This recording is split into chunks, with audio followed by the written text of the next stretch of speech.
Ensign Marcus Reed stood at attention before Commander Orlix, trying not to show any sign of discomfort as the Vraxian officer's compound eyes studied him intently.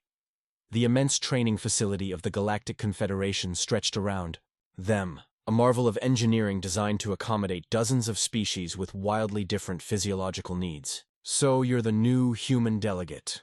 Orlix's mandibles clicked as he spoke, translator implant converting the sounds into standard galactic common. "First of your kind to qualify for special operations training." "Yes, Commander," Marcus replied, keeping his posture perfect despite the strain. The Vraxian homeworld had 1.3 times Earth's gravity, giving the insectoid species a slight edge in the physical strength department, something they never failed to mention. "You understand this program has an 82% dropout rate?" Orlix continued, circling Marcus slowly. "Even among species naturally adapted to extreme conditions." "I'm aware, sir. Earth has prepared me extensively." Orlix made a sound that the translator didn't catch, something between a snort and a chirp. "Earth. A relatively mild world. You humans are fragile compared to most battlefield species." Marcus had heard this before.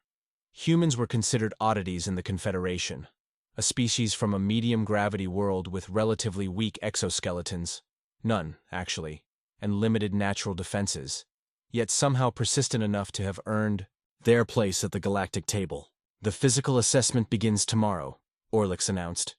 "You'll train alongside delegates from 14 worlds. Each environment will be customized to challenge specific physical limitations." Another officer approached, a tall Drek named Tarn, whose homeworld boasted 1.8 times Earth's gravity. "Is this the human?" he asked, towering over Marcus. "Ensign Reed," Marcus introduced himself, extending a hand as per human custom, which Tarn ignored. "I've never seen one up close," Tarn remarked to Orlix. "So small." "Size isn't everything," Marcus replied with a smile, earning narrowed eyes from both aliens. Orlix dismissed Marcus to his quarters to prepare for the next day's assessment. The accommodations were Spartan but comfortable, adjusted to Earth-standard gravity. Marcus spent the evening reviewing the training protocols. Each species would face customized challenges designed to push their biological limits. For the high-gravity species like the Dreks, this meant extremely precise movement tests in low gravity, where their natural strength became a hindrance. For low-gravity species, it meant endurance tests in environments slightly above their norm. For humans, Marcus wasn't sure what to expect. At 0600 station time, the candidates assembled in the central chamber, a massive room with reconfigurable gravity plating. Marcus stood with 14 other beings of various shapes, sizes, and biological compositions. Some breathed methane. Others had exoskeletons that could withstand crushing pressure. And then there was Marcus, the lone human in a cohort of the galaxy's toughest species. "Today's exercise is simple," Orlix announced as he entered. "Each of you will perform in conditions calibrated to your species' limitations. Observe your peers. Teamwork means understanding capabilities and constraints." The tests began. Marcus watched as a gelatinous Nor flowed gracefully through an obstacle course in triple its native gravity, its body adapting fluidly to the increased pressure. A pair of methane-breathing Zil navigated an oxygen-rich environment using specialized equipment. Then it was Marcus's turn. "Human," Orlix said with what might have been a smile, though it was hard to tell with mandibles. "Your challenge is simple. Double Earth gravity. Complete one circuit of the basic obstacle course." A murmur spread through the assembled aliens. Double gravity was considered extreme for humans. Not impossible, but definitely at the edge of what they could handle without specialized equipment. Marcus stepped onto the gravity plate, feeling his weight instantly double as the system engaged. The change was immediate and brutal. Marcus's 80-kilogram frame now effectively weighed 160 kilograms. His muscles strained, his joints compressed, and even breathing required conscious effort as his diaphragm worked against the increased pressure. Every motion became deliberate, requiring twice the energy. "Begin when ready, human," Orlix said, the Vraxian's tone suggesting he didn't expect much. The obstacle course wasn't particularly complex. A series of barriers to climb over, tunnels to crawl through, ropes to ascend. But under double gravity, each element became a significant challenge. Marcus took a deep breath, feeling his lungs strain against the pressure, and began. The first barrier, a simple 2-meter wall, might as well have been a mountain. Marcus approached it methodically, conserving energy with each step. He jumped, catching the top edge, but his arms screamed in protest as he tried to pull his doubled weight up. With a grunt of effort, he managed to heave himself over, landing heavily on the other side. The Drek trainee, Tarn, watched with what appeared to be amusement. "The human struggles with basics," he commented to a nearby Jaxian. "Predictable." Marcus ignored the comment, focusing instead on the tunnel ahead. Crawling through it meant bearing his weight on hands and knees, each movement sending shocks of pain through his joints. He persevered, emerging sweaty and panting from the other end. The rope climb came next, normally a simple test of upper body strength, now a grueling challenge against doubled weight. Marcus wrapped the rope around his leg in the technique Earth mountain climbers had used for centuries, using friction to support his weight as he pulled himself up, hand over hand. By the time he reached the top, his arms were trembling with exertion. The final obstacle was a balance beam, 5 meters of narrow surface requiring precise control. Under double gravity, even minor corrections became difficult as momentum increased. Marcus stepped onto the beam, arms outstretched for balance. One careful step after another, fighting the increased pull downward, compensating for his altered center of mass. 3 meters in, his foot slipped slightly, and for a heart-stopping moment, it seemed he would fall. But he didn't. With a massive effort of will, Marcus recovered and completed the crossing. As he stepped off the course, the gravity plates disengaged, returning him to standard gravity. The sudden change was almost as disorienting as the initial increase had been, making him stumble slightly before regaining his equilibrium. The room had fallen silent. Marcus looked up to find the alien trainees staring at him with expressions ranging from surprise to newfound respect. "Completed in 8 minutes 42 seconds, Orlix announced. "Above minimum qualifying time." Tarn stepped forward, his enormous frame imposing even in standard gravity. "The human performed adequately," he admitted grudgingly. "Thank you," Marcus replied, still catching his breath. "For a species from a low-gravity world," Tarn added, the backhanded compliment clear. Another trainee, a serpentine Lethian named Kos, slithered forward. "Humans are known for their adaptability rather than their strength," she said, her forked tongue flicking out between words. "An interesting quality." Orlix silenced further discussion with a gesture. "Next challenge begins in 1 hour. Prepare yourselves." As the group dispersed, Marcus overheard Tarn talking with another Drek. "The human wouldn't last a day on our world. Double gravity was clearly his limit." Something stirred in Marcus then. Pride, perhaps, or the simple human instinct to prove doubters wrong. He approached Orlix directly, ignoring protocol. "Commander," he said, standing as straight as his fatigued muscles would allow, "request permission to attempt the course again." Orlix's compound eyes shifted, focusing on Marcus with what might have been surprise. "You've completed the requirement, human. I'd like to try it at triple gravity, sir." The training chamber fell silent. Every alien trainee turned to stare at Marcus, expressions ranging from shock to disbelief. Tarn made a sound that the translator rendered as laughter. "Triple gravity?" Orlix repeated, mandibles clicking rapidly in what Marcus had learned indicated surprise. "No human has ever—" "I understand, sir," Marcus interrupted, drawing himself up straighter, despite the fatigue in his muscles. "But I'd like to attempt it." Orlix studied him for a long moment. "Your species' bone density and muscular structure aren't designed for that kind of pressure. You could suffer serious injury. With respect, Commander, humans evolved on a world where we were neither the strongest nor the fastest species. We survived by pushing our limits." The Vraxian commander exchanged glances with the other instructors before responding. "Very well. Ensign Reed, the medical team will be standing by." Marcus returned to the gravity plate as the other trainees gathered around, curious to witness what most considered an act of either incredible bravery or outstanding stupidity. The control technician looked to Orlix for final confirmation before setting the gravity to 3 times Earth standard. "Begin when ready," Orlix said, his voice carrying a note of what might have been concern. The gravity plates engaged, and Marcus's world transformed into an overwhelming crush of pressure. His 80-kilogram frame now effectively weighed 240 kilograms. His knees buckled slightly before he locked them, fighting to remain upright. Each breath was a conscious battle as his chest strained against the invisible weight pressing down. Time seemed to slow as Marcus took his first step toward the wall. His foot hit the ground with bone-jarring force. The simple act of walking required tremendous concentration. Lift the foot, move it forward, control the descent, absorb the impact, repeat. He reached the wall and looked up. At 2 meters high, it now seemed impossibly tall. In triple gravity, jumping was nearly out of the question. Instead, Marcus approached this like a rock-climbing problem. He found handholds in the texture of the wall and began to pull himself up centimeter by agonizing centimeter, his muscles screaming in protest. Halfway up, his right hand slipped, and for a terrifying moment, he dangled by one arm, the triple weight threatening to tear his shoulder from its socket. With a guttural cry, Marcus swung his free hand back up and continued the climb. When he finally hauled himself over the top, the effort left him momentarily immobile, gasping for breath against the crushing pressure.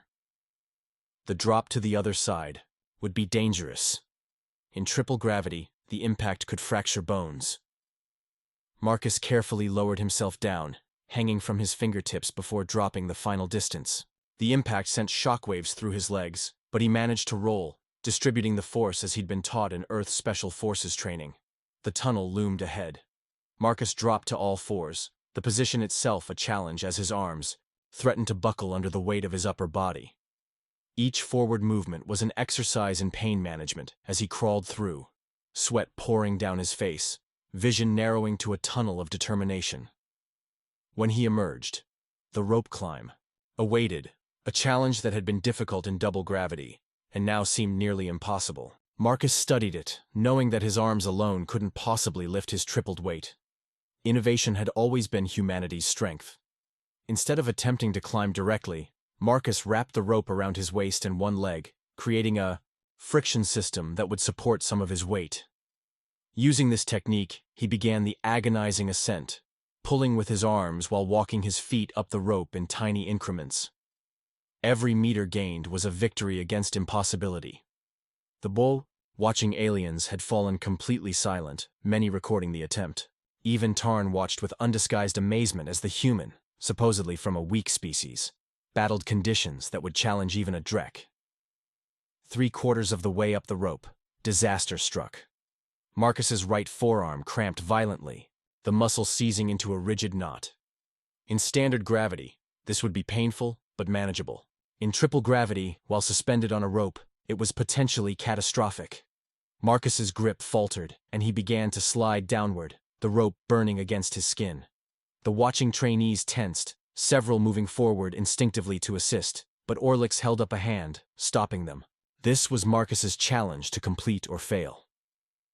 With his left arm alone, Marcus managed to halt his descent by clamping the rope between his boots.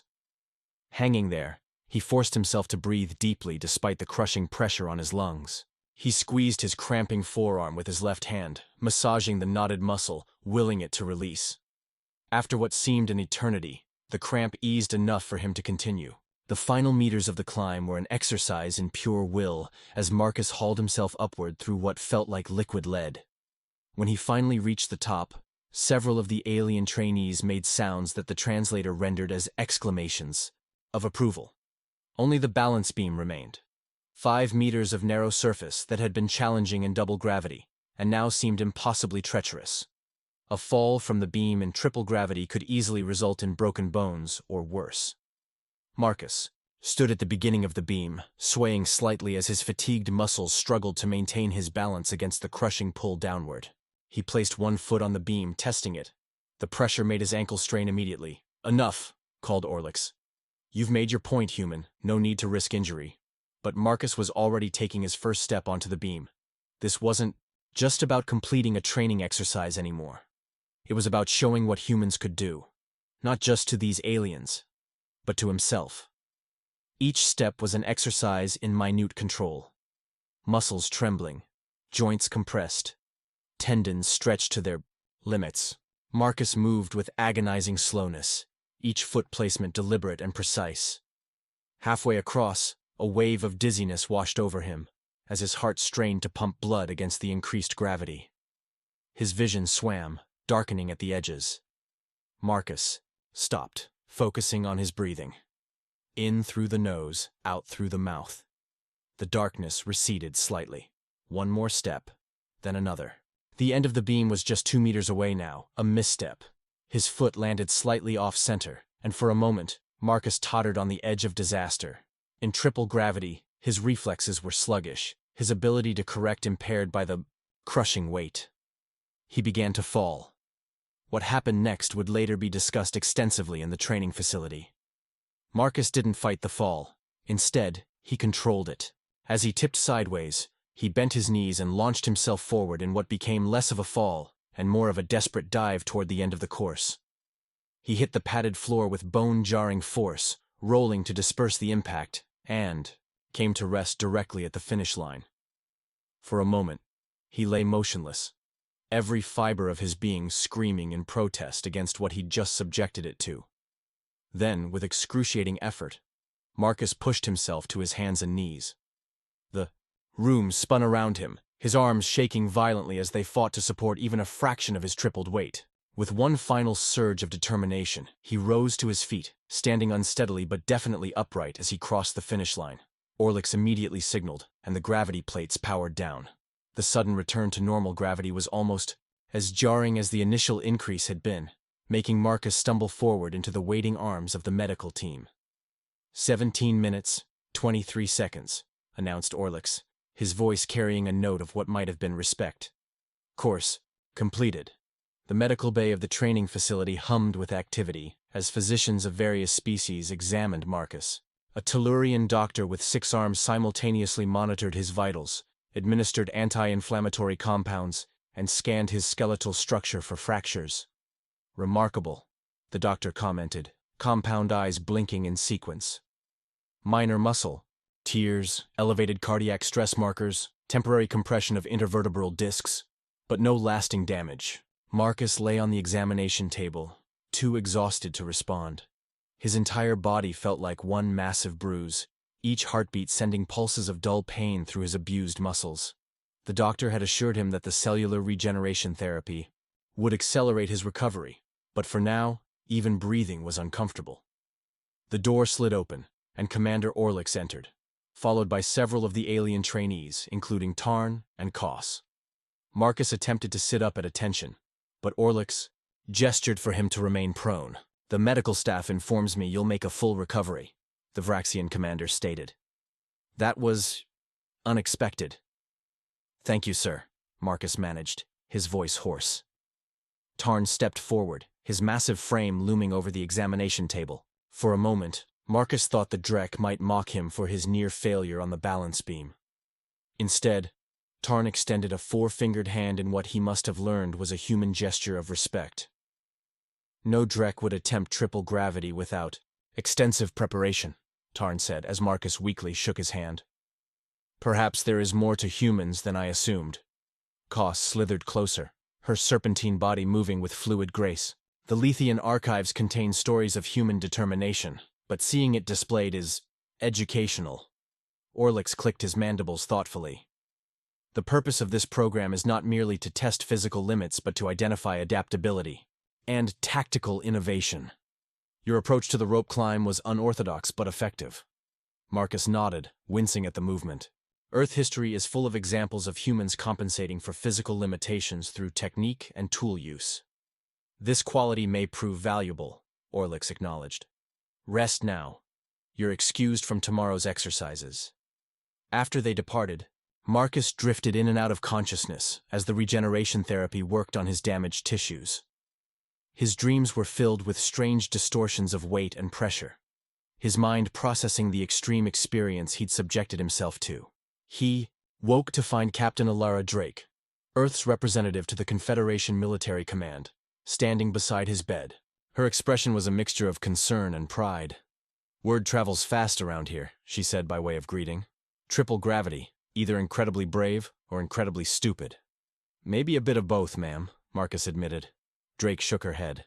Do you know why humans were invited to join the Confederation's Special Operations Program despite our relative physical weaknesses? I assumed it was diplomatic courtesy. No, Drake replied firmly. It's because of what you demonstrated today. The Vraxians have a saying: strength without adaptability is merely brute force. Most species excel in environments similar to their homeworlds. Humans, however, have a remarkable capacity to function across a wider range of conditions than almost any other known sentient species. She activated a data pad, showing Marcus footage of his triple gravity attempt. This has already been transmitted to Earth. The Science Directorate is analyzing your technique for future training protocols. Marcus watched himself struggling against the crushing weight, seeing his performance through fresh eyes. It wasn't pretty or elegant, but there was something uniquely human about the stubborn determination on display. There's more, Drake continued. The Confederation High Command has taken notice. They're considering accelerating the integration of human units into multi-species operations. Because I nearly killed myself on an obstacle course? Marcus asked incredulously. Drake smiled. Because you showed them something they hadn't seen before. Rest up, Ensign. Your real training begins once you're recovered. 3 weeks later, Marcus stood at parade rest in a conference room aboard the massive Confederation training vessel. His body had fully recovered thanks to the advanced medical techniques available, though occasionally his muscles still twinged with phantom memory of triple gravity. Around the oval table sat representatives from various species: military strategists, xenobiologists, and combat specialists. Captain Drake sat to his left, while Commander Orlix presided at the head of the table. A holographic display in the center showed footage of Marcus's triple gravity attempt alongside physiological data collected during the ordeal. The implications are significant, a Tellurian scientist was saying, her 6 arms manipulating different data streams simultaneously. Human adaptability exceeds previous models.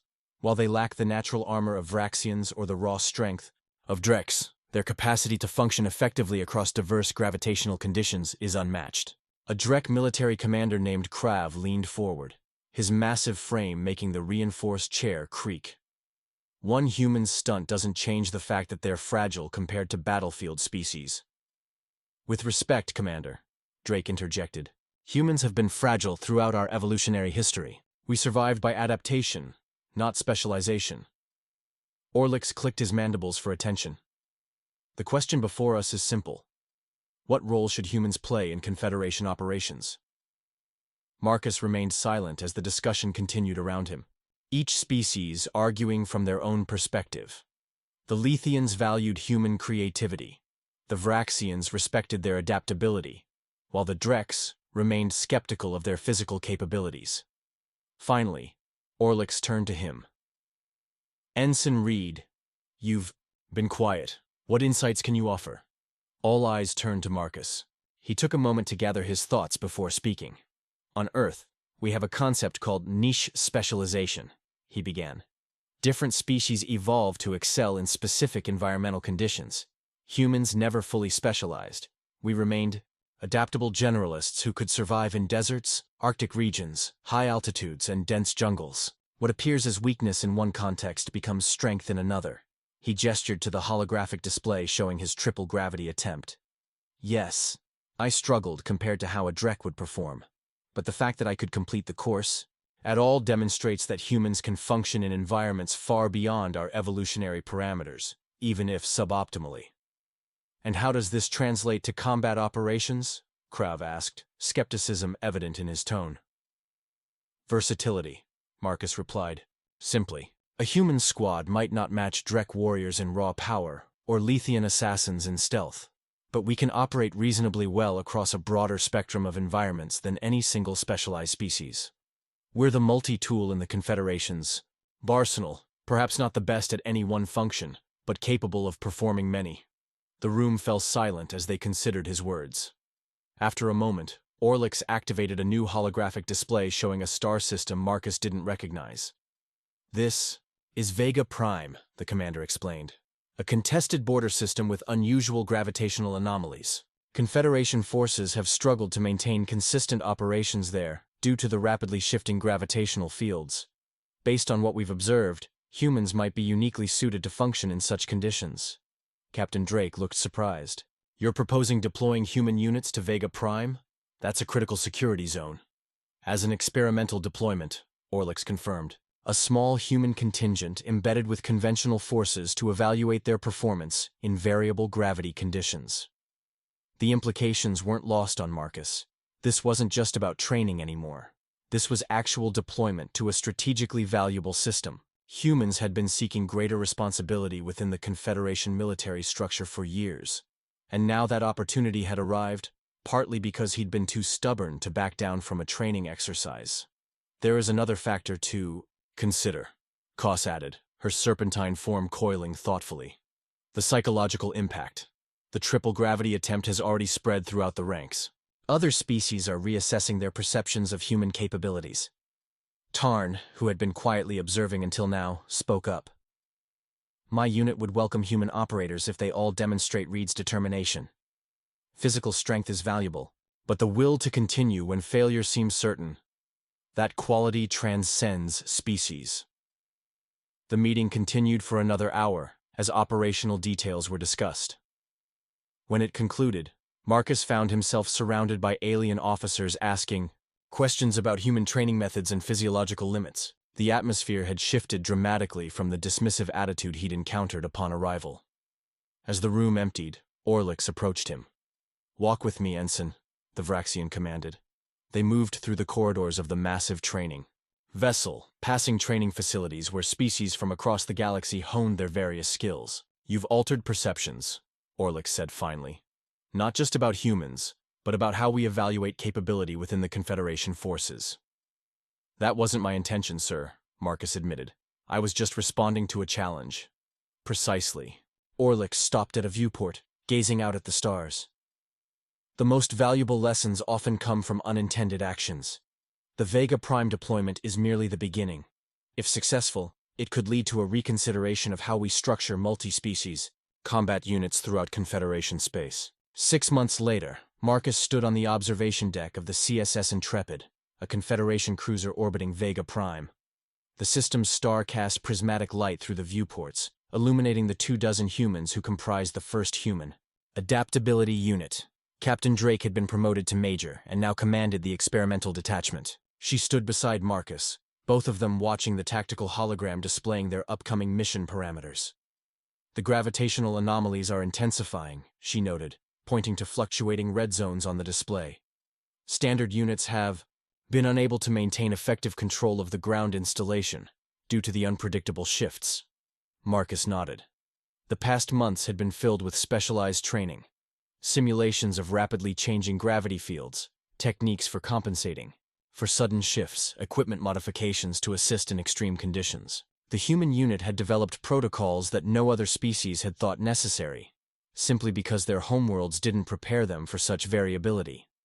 Commander Orlix's report indicates Drek forces can operate at up to 3.5 G but become disoriented when gravity drops below 0.5 G, Drake continued. Vraxians maintain effectiveness across a wider range, but lose fine motor control at the extremes. Our advantage is consistency across the spectrum. The briefing room door slid open, and Tarn entered, now wearing the insignia of a Confederation Joint Operations Liaison. The massive Drek had been assigned to coordinate between the human unit and conventional Confederation forces, a political appointment that had gradually evolved into genuine respect. "The landing craft is prepared," Tarn announced. "The installation's gravity stabilizers must be reactivated within 6 hours, or the entire facility will be torn apart by the next anomaly wave."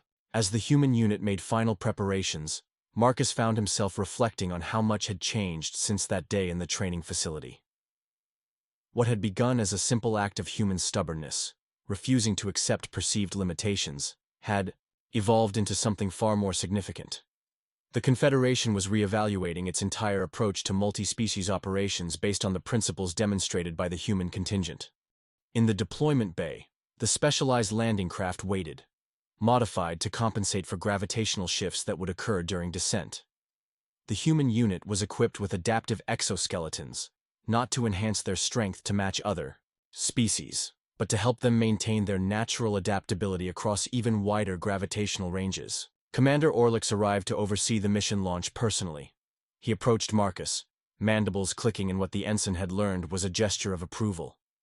"The Confederation Science Directorate has coined a term for what you demonstrated," the Vraxian said. "They call it Reed's Principle, the theory that effectiveness across variable conditions can outweigh specialized excellence in fixed conditions." Marcus felt a surge of pride, quickly tempered by humility. "I just didn't want to give up, sir. That quality, more than any physical attribute, may be humanity's greatest contribution to the Confederation," Orlix replied. "Our alliance has long valued specialized evolutionary advantages. Perhaps we needed to be reminded that adaptability itself is an advantage." The deployment warning sounded, and the human unit took their positions in the landing craft. As Marcus secured himself in the acceleration couch, Tarn approached one final time. "There is a saying among my people," the Drek said solemnly. "Strength reveals itself in the moment of greatest resistance. On my world, we believed this referred to physical power. Perhaps we were too limited in our understanding." The massive bay doors opened, revealing the swirling gravitational anomalies that engulfed Vega Prime. Instruments showed fluctuations ranging from 0.3 to 4.2 times standard gravity, conditions that would incapacitate most specialized species, but which humans had trained to endure. As the craft launched into the chaotic environment, Marcus felt the familiar sensation of his weight shifting unpredictably. Yet where once this would have been disorienting, now it felt almost natural. Another condition to adapt to. Another challenge to overcome. The human unit's communication channel crackled with the voices of his teammates, each calmly reporting status as they compensated for the gravitational shifts. There was no panic, no disorientation, just measured responses to changing conditions, the hallmark of human adaptability. Marcus smiled as he monitored the approach vector to the installation below. What had begun with a training joke, double gravity, and his stubborn request for triple, had evolved into humanity's unique contribution to galactic security. Not because they were the strongest or the fastest, but because they refused to accept that any condition was impossible to adapt to. The Confederation had gained a new appreciation for the species that had once been dismissed as fragile generalists, and across the galaxy, human recruits were flooding into the expanded program, eager to show just what humanity could accomplish when challenged. As the craft descended through layers of shifting gravity toward their objective, Marcus reflected that perhaps this was humanity's true place in the cosmos. Not the specialists, but the adapters. Not the strongest in any one condition, but the most consistently effective across all conditions. Not bound by evolutionary constraints, but defined by the determination to transcend them. The landing craft touched down on Vega Prime, and the human adaptability unit deployed into gravitational chaos that would have crippled other species. They moved with practiced precision, bodies already adjusting to the shifting weight, minds focused not on the impossible conditions but on the mission at hand. This was humanity's gift to the galaxy. Not strength, but adaptability. Not specialization, but versatility. Not rigid excellence, but fluid competence across the spectrum of existence.